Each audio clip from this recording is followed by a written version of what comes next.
bersama dengan saya PS John George Nicholas dalam program Gempa Kembali yang adalah singkatan dari Gerakan Meneliti Penulisan Alkitab. Hari ini teman-teman, saudara, Bapak, Ibu yang dikasihi oleh Tuhan, kita akan merenungkan tentang tema kesaksian, atau yang sering kita mendengar di gereja-gereja orang menyatakan, aku rindu bersaksi. Atau gereja menyatakan kalau ada orang yang mau bersaksi, kita buka ruang kesaksian barang siapa yang hendak bersaksi. Bersaksi adalah perintah Tuhan dan sesuatu yang baik. Tetapi apa yang menjadi isi kesaksian? Apa tujuan kesaksian? Tentang apa? Tentang siapa? Atau tentang kejadian apa kita bersaksi? Ini yang seringkali kita tidak memahami, sehingga sebagai orang percaya kita miss tujuan daripada kesaksian itu sendiri. Oleh karena itu, mari kita buka Alkitab kita di dalam Kisah Para Rasul yang pertama ayat yang ke-8. Kisah Para Rasul yang pertama ayat yang ke-8 yang berbunyi, tetapi kamu akan menerima kuasa kalau Roh Kudus turun ke atas kamu, dan kamu akan menjadi saksiku di Yerusalem dan di seluruh Yudea dan Samaria dan sampai ke ujung bumi. Amin.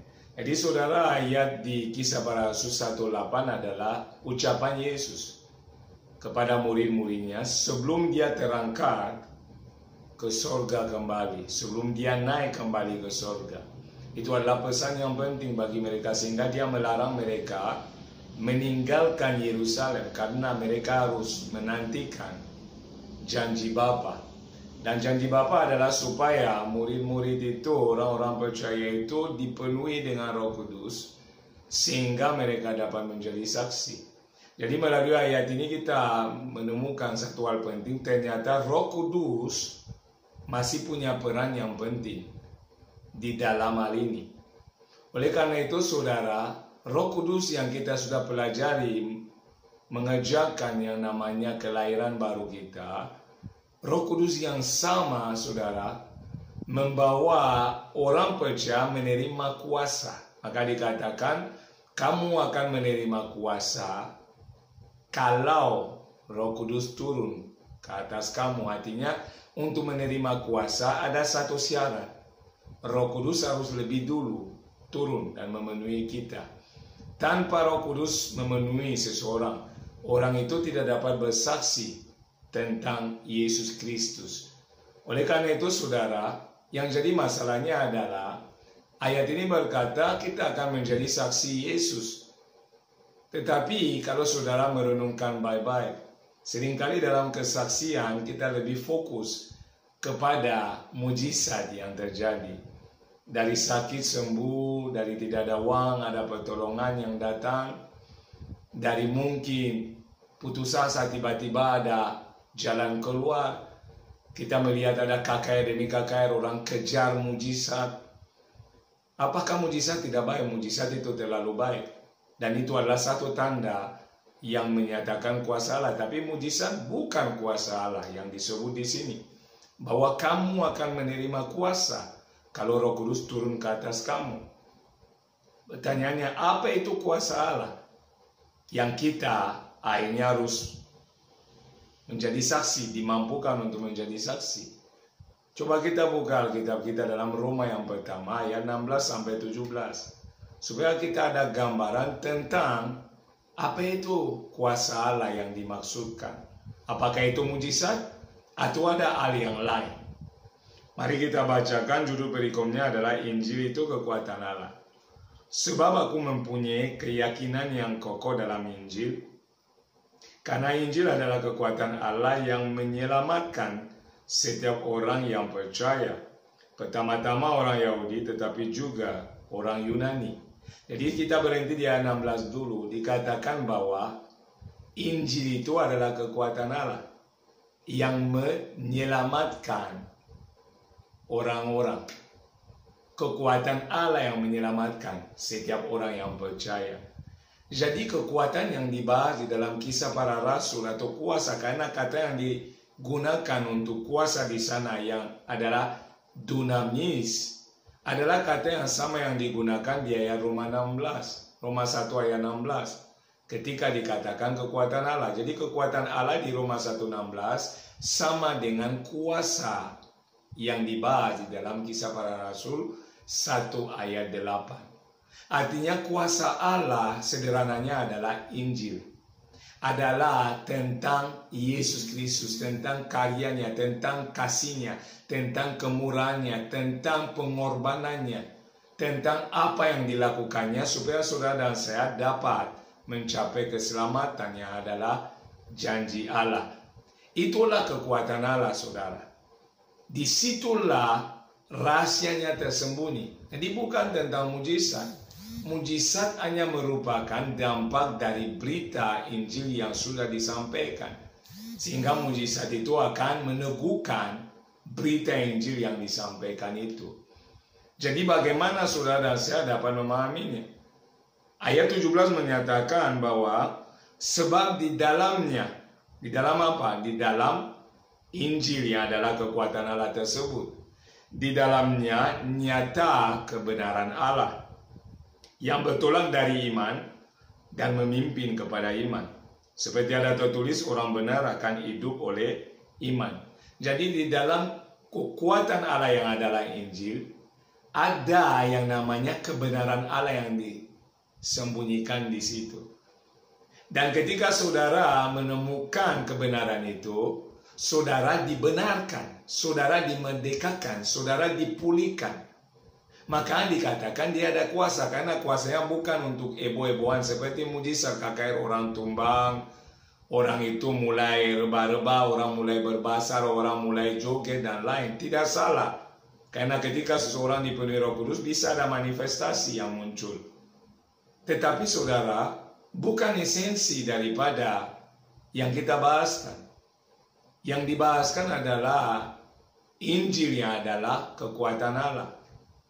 Injil itulah yang akan saudara dan saya terima ketika Roh Kudus turun. Sehingga saudara memahami Yesus itu mati buat saya. Yesus itu mengasihi saya. Saya berharga di mata Tuhan. Saya telah ditebus oleh darahnya. Sehingga melalui inilah saudara yang dimerdekakan bisa mulai menjadi saksi tentang Yesus yang sudah saudara sendiri alami. Tanpa saudara mengalami Yesus, bagaimana saudara menyaksikannya? Karena saksi tentunya harus lihat, mendengar, atau mengalami secara pribadi. Tidak bisa pakai istilah katanya. Kata si A begini, si B begini. Apa yang saudara sendiri katakan? Karena saudara mau jadi saksi, tentunya saudara harus mengalami lebih dulu. Oleh karena itu, coba kita lihat dulu di dalam Yohanes 8 ayat 31.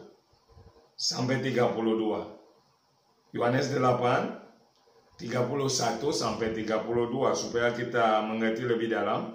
Judul perikopnya adalah kebenaran yang memerdekakan. Maka katanya kepada orang-orang Yahudi yang percaya kepadanya, jikalau kamu tetap dalam firman-Ku, kamu benar-benar adalah murid-Ku.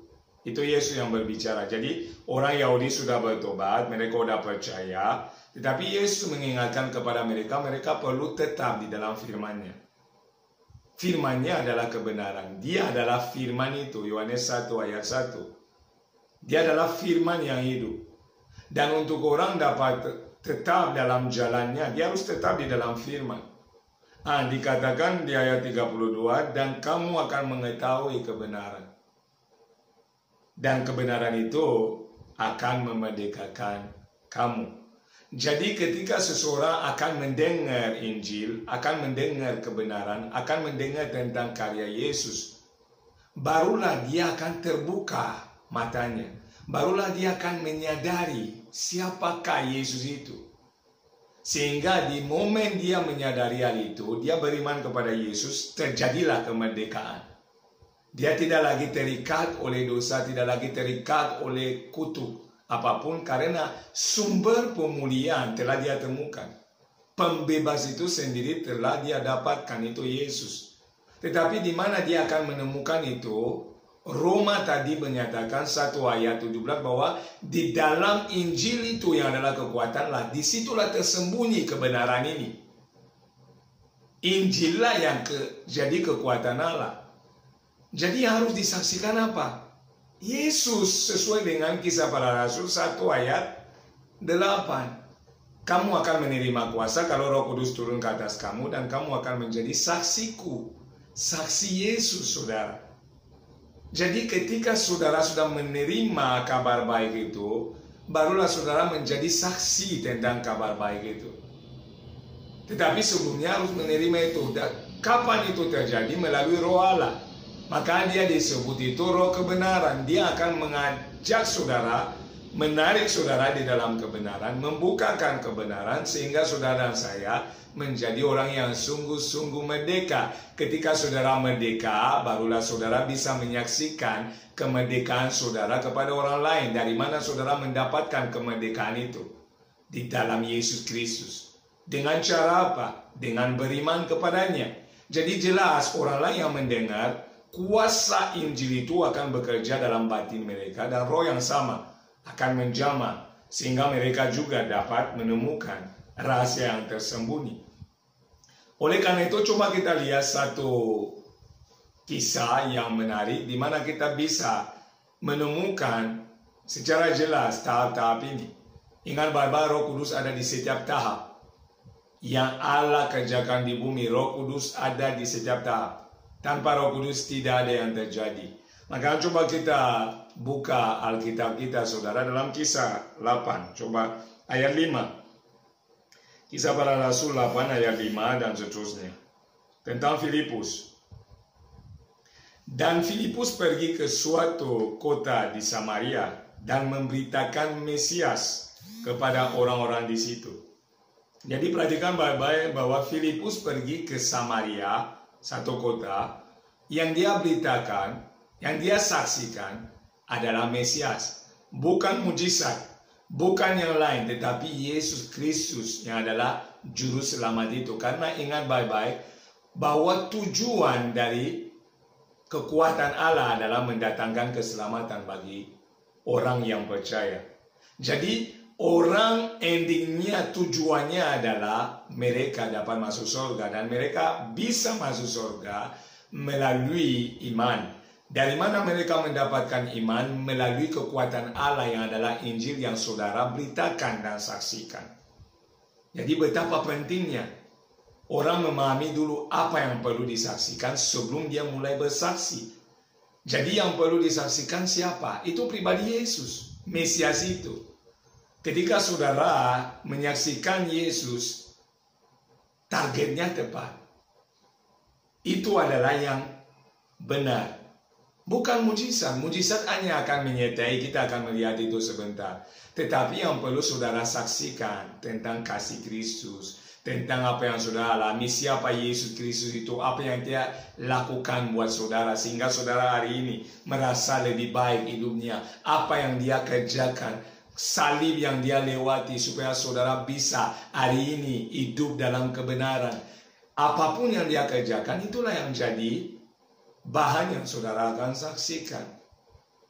Bukan sekedar mujizat, karena mujizat tidak memastikan seseorang percaya Yesus. Mujizat itu tidak jadi jaminan. Coba kita lanjutkan ayat 6. Ketika orang banyak itu mendengar pemberitaan Filipus dan melihat tanda-tanda yang diadakannya, mereka semua dengan bulat hati menerima apa yang diberitakannya itu.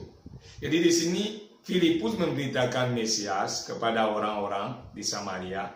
Dan ketika mereka mendengar berita tentang Yesus, ternyata mulai terjadi juga tanda yang menyertai berita itu. Artinya mujizat atau tanda apapun yang muncul hanya dampak dari kekuatan Allah yang adalah Injil yang diberitakan oleh Filipus. Pemberitaan tentang Mesias yang diberitakan oleh Filipus disertai dengan yang namanya tanda-tanda heran yang membawa orang menerima berita baik itu atau Yesus Kristus Tuhan. Jadi intinya adalah tentang Yesus dulu, saudara. Kesaksian kita bukan tentang hal yang lain, bukan tentang mujizat, bukan tentang perasaan kita, tetapi tentang Dia, tentang karyanya, tentang campur tangannya, tentang kasihnya. Itulah inti kesaksian kita. Kita lanjutkan ayat yang ke-7. Sebab dari banyak orang yang kerasukan roh jahat, keluarlah roh-roh itu sambil berseru dengan suara keras. Dan banyak juga orang lumpuh dan orang timpang yang disembuhkan. Jadi dimulai dari apa? Dari kesaksian atau pemberitaan Injil atau kabar baik tentang Mesias. Siapa Mesias? Mesias adalah Yesus Kristus Tuhan. Sehingga ketika itu mulai dilakukan, tanda-tanda kesembuhan, kelepasan mulai terjadi dan orang itu melihat sehingga mereka menerima Tuhan. Jadi pemberitaan Injil dulu, baru tanda menyertai sehingga orang percaya. Jadi esensinya adalah kesaksian tentang nama Yesus, tentang Mesias, tentang karyanya. Itulah yang seharusnya di gereja-gereja kita saksikan. Bukan tentang persoalan kita, bukan tentang perasaan kita, bukan tentang mujizat-mujizat atau hal-hal yang menurut kita baik yang kita alami. Tetapi kesaksian adalah tentang Yesus Kristus. Jadi ketika seseorang berdiri di mimbar gereja mau bersaksi atau mau bersaksi kepada saudara seiman atau kepada saudara yang lain yang bukan seiman, bukan mujizat yang perlu disaksikan. Kenapa? Mujizat belum tentu membawa orang kepada keselamatan, tetapi Injil yang adalah kabar baik, yang adalah kekuatan Allah, pasti membawa orang kepada keselamatan. Itulah Roma 1 ayat 16. Maka saudara kita lanjut di ayat yang ke-8. Maka sangatlah besar sukacita dalam kota itu. Ternyata kabar baik atau Injil yang adalah kekuatan Allah mendatangkan sukacita. Bukan kepada orang yang dilepaskan, tapi Alkitab catat di dalam seluruh kota itu ada sukacita. Betapa besar kuasa Injil itu. Betapa besar kuasa daripada kabar baik, kesaksian tentang Yesus yang sudah bisa sampaikan. Walaupun secara kasat mata kelihatan tidak ada yang terjadi, tetapi saudara, saya meyakini dan Alkitab memastikan ada tanda-tanda eran yang akan mulai muncul, sehingga ada yang namanya sukacita. Kenapa bisa ada sukacita? Kota itu dimerdekakan, saudara. Kebenaran kamu akan mengetahui dan kebenaran akan memerdekakan engkau. Ketika Injil diberitakan, terjadilah kemerdekaan bagi mereka yang dengar, dan kota Samaria telah dimerdekakan, sehingga munculnya yang namanya sukacita yang besar. Bukan sekedar sukacita, tetapi Alkitab catat sukacita yang besar. Maka kesaksian kita harus fokus. Kesaksian kita harus benar, terarah kepada Mesias. Kita lanjut, saudara, di ayat yang selanjutnya. Seorang yang bernama Simon telah sejak dahulu melakukan sihir di kota itu, di kota Samaria tentunya, dan menakjubkan rakyat Samaria serta berlagak seolah-olah dia seorang yang sangat penting. Inilah kita mulai mengerti. Ternyata ada seorang yang tukang sihir, yang membuat tanda-tanda juga yang heran, sehingga orang di kota Samaria sebelumnya telah dibuat kagum. Artinya mujizat bisa juga datang daripada kuasa gelap. Maka mujizat belum tentu membawa seseorang kepada keselamatan, tetapi Injil yang adalah kekuatan Allah pasti dan pasti membawa orang kepada keselamatan. Dan orang kagum akan apa yang dilakukan oleh Simon ini, tukang sihir. Makanya termasuk hari-hari ini kita melihat orang yang menyatakan rohani pun pakai kuasa gelap, dan orang kagum. Hamba-hamba Tuhan ada beberapa juga yang kedukun, seperti di Afrika, di negara saya lain. Hamba Tuhan kedukun untuk buat mujizat, dan orang datang karena mujizat itu. Tetapi mereka tidak tahu asal dari kuasa yang sedang membuat mujizat. Itu asalnya adalah kuasa kegelapan, tetapi Injil adalah kuasa Allah, kekuatan Allah, sehingga dia pasti berdampak baik buat orang yang mengejar, mempercayai, dan berjalan di dalamnya. Maka kita lanjutkan di ayat 10. Semua orang besar kecil mengikuti dia dan berkata, orang ini adalah kuasa Allah yang terkenal sebagai kuasa besar. Bayangkan, saudara. Saking dia buat tanda-tanda heran, orang tidak menyatakan dia buat tanda yang menunjukkan kuasa Allah. Tapi dia sendiri disebut, inilah kuasa Allah yang besar. Dia mulai didewakan. Hati-hati dengan mujizat. Bukan tidak baik mujizat itu adalah janji Tuhan buat kita orang percaya. Tetapi ingat baik-baik, ketika saudara bersaksi, jangan fokus kepada dampak daripada intinya. Intinya adalah Injil tentang Kristus. Itu yang saudara dan saya harus saksikan. Mujizat akan menyertai sehingga meneguhkan berita yang kita saksikan. Kita lanjut di ayat selanjutnya, ayat 11. Dan mereka mengikutinya karena sudah lama ia menakjubkan mereka oleh perbuatan sihirnya. Jadi orang juga yang buat sihir bisa diikuti oleh banyak orang. Jadi jumlah orang banyak tidak membuktikan seseorang itu dipakai Tuhan atau tidak. Tidak membuktikan gereja itu adalah gereja yang sesuai kehendak Tuhan atau tidak. Tidak membuktikan hamba Tuhan itu adalah dipakai Tuhan luar biasa atau tidak. Karena apa? Bisa saja dia juga menggunakan atau dipakai oleh kuasa yang lain. Tetapi ingat baik-baik, banyak orang mengikuti Simon ini. Ayat 12. Tetapi sekarang mereka percaya kepada Filipus yang memberitakan Injil tentang kerajaan Allah dan tentang nama Yesus Kristus.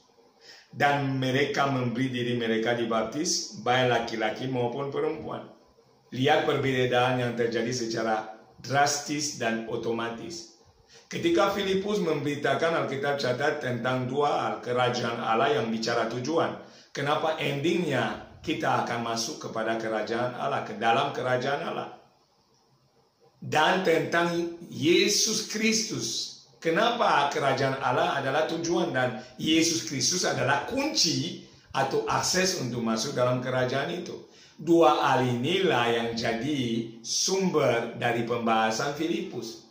Sehingga apa yang dikatakan, orang yang banyak tadi mengikuti Simon karena ditakjubkan dengan tanda-tanda oleh kuasa sihir, tiba-tiba mereka karena terbuka mata mereka, dimerdekakan, mereka balik arah. Perhatikan baik-baik ketika Filipus memberitakan tentang kerajaan Allah dan tentang Yesus Kristus sebagai kunci atau sumber atau jalan untuk masuk kerajaan itu, orang bukan sekedar percaya, saudara. Tetapi Alkitab catat, mereka memberi diri mereka untuk dibaptis. Artinya sebagai tanda iman mereka, mereka melangkah lebih jauh, mereka memberi diri mereka dibaptis. Itulah yang disebut kuasa Allah, kekuatan Allah yang bekerja dan membawa orang yang tadinya telah dibawa di jalan kegelapan oleh Simon, ditarik kembali dan dibawa masuk kembali ke dalam jalan kebenaran. Mereka merdeka, oleh karena itu ayat 8 tadi katakan, terjadilah sukacita yang besar di kota Samaria. Apakah itu tentang mujizat, saudara? Bukan. Itu tentang berita tentang kerajaan Allah. Berita tentang Yesus Kristus sebagai juru selamat, sebagai Mesias. Untuk membawa saudara dan saya masuk ke dalam. Ini yang dibutuhkan orang. Bukan mujizat. Mereka sudah melihat mujizat banyak dari Simon, tetapi mereka tidak pernah tahu jalan kebenaran. Mereka tidak pernah ke arah yang benar. Kenapa? Dengan mujizat sekalipun, tanpa ada Yesus di sana, itu adalah kegelapan. Mereka masih terikat oleh dosa. Mereka masih terikat oleh kegelapan. Tetapi ketika seorang Filipus bersaksi tentang Yesus Kristus dan kerajaan Allah, yang menjadi tujuan orang yang percaya, terjadilah perkara yang luar biasa.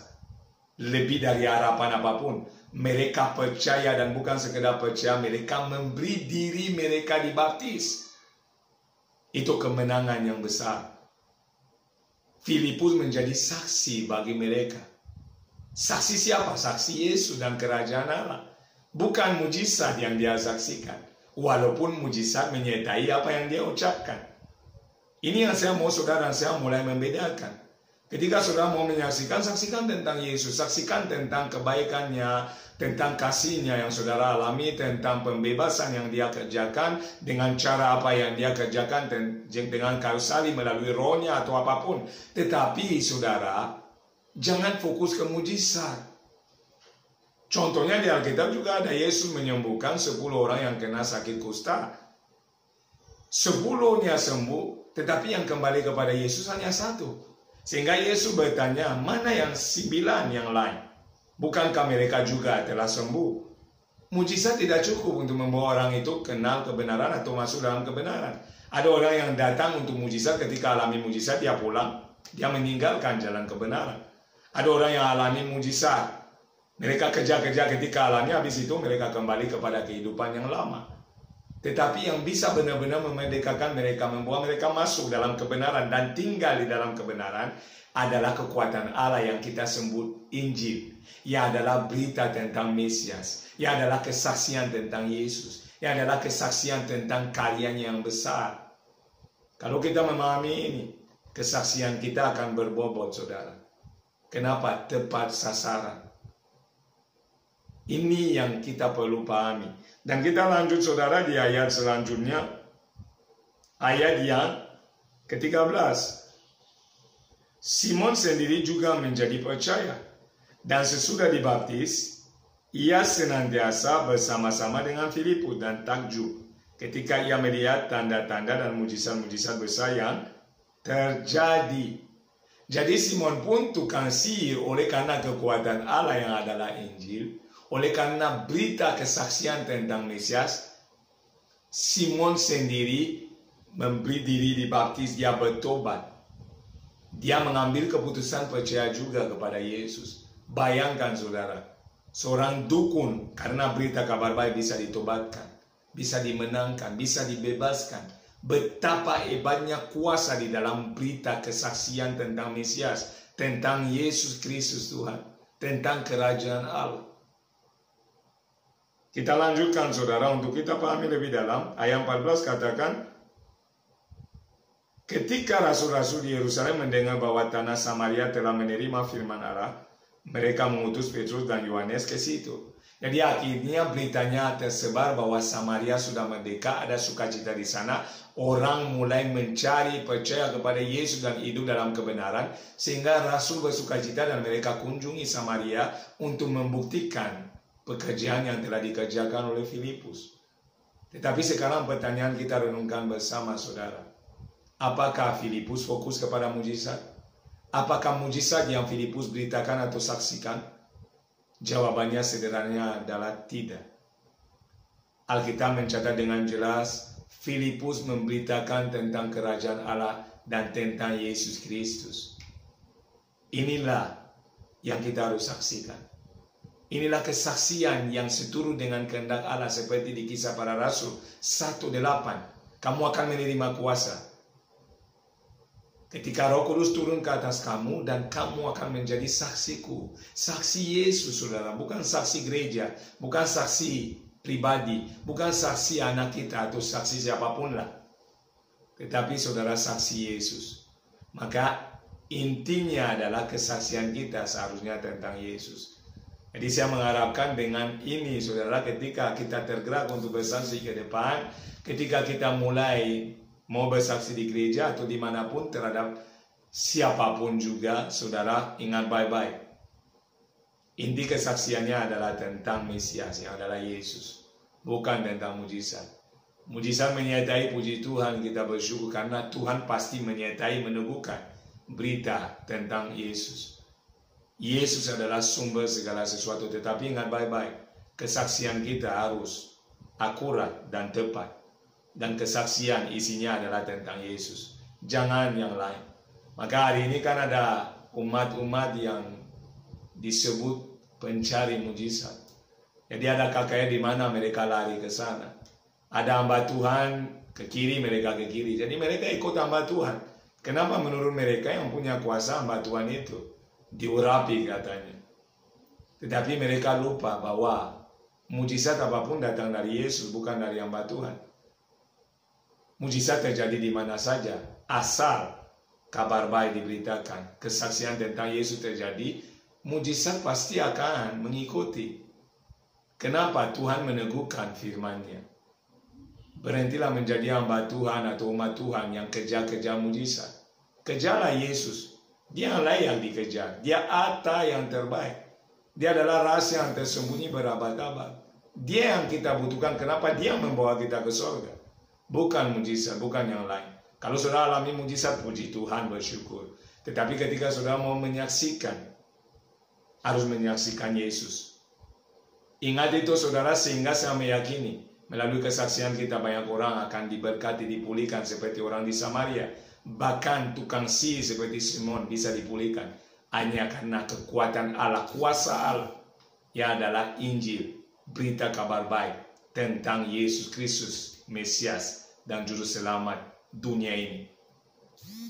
Inilah yang mau saya sharingkan kepada saudara, dan kiranya menjadi berkat. Kalau ada pertanyaan, ada topik yang mau dibahas, saudara bisa tulis di komentar atau di nomor saya yang tertera, itu nomor WA juga, supaya kita saling melengkapi, diskusi, belajar, meneliti bersama, dan bertumbuh sehingga kita diberkati dan nama Tuhan dipermuliakan di atas segala-galanya.